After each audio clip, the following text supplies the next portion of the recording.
जय श्री कृष्णा। सभी भक्तजनों को मेरा सादर प्रणाम। आज हम पुरुषोत्तम मास के 10वें अध्याय की कथा करेंगे।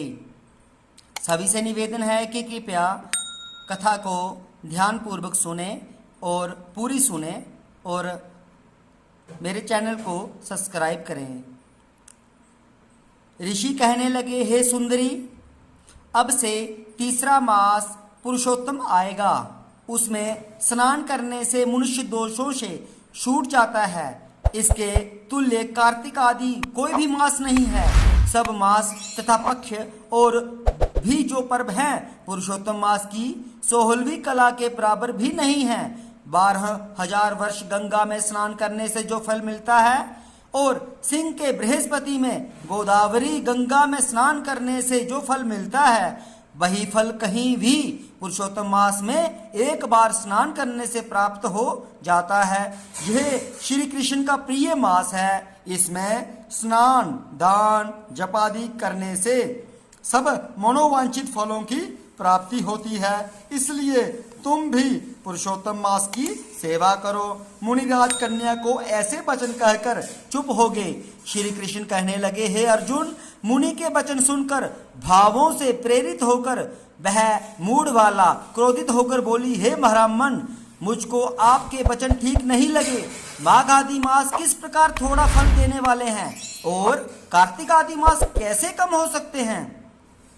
क्या सेवा किया हुआ वैशाख मास इच्छित फल नहीं देता?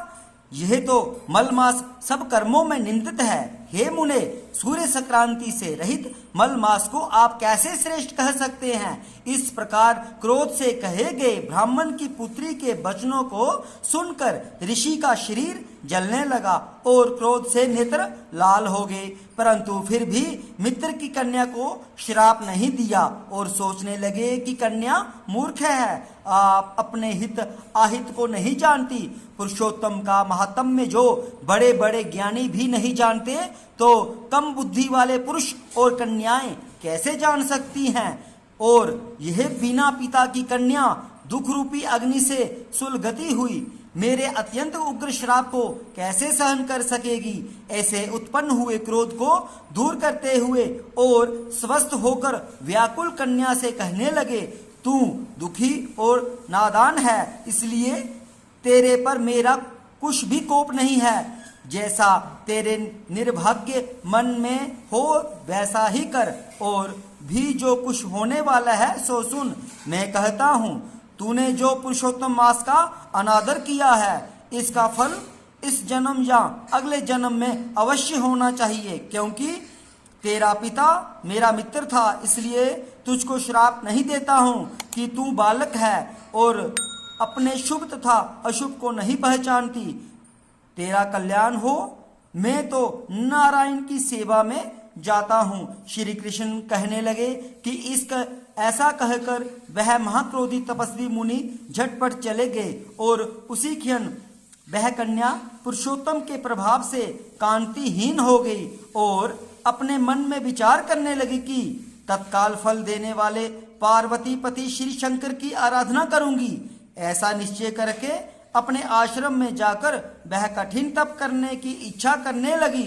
सूत जी कहने लगे, वह बाला प्रबल मुनि के वचनों को निंदित कर तथा बहुत फल वाले विष्णु जी और सावित्री पति ब्रह्मा को छोड़कर अपने वन में श्रवण में केवल शंकर भगवान की सेवा करने लगी।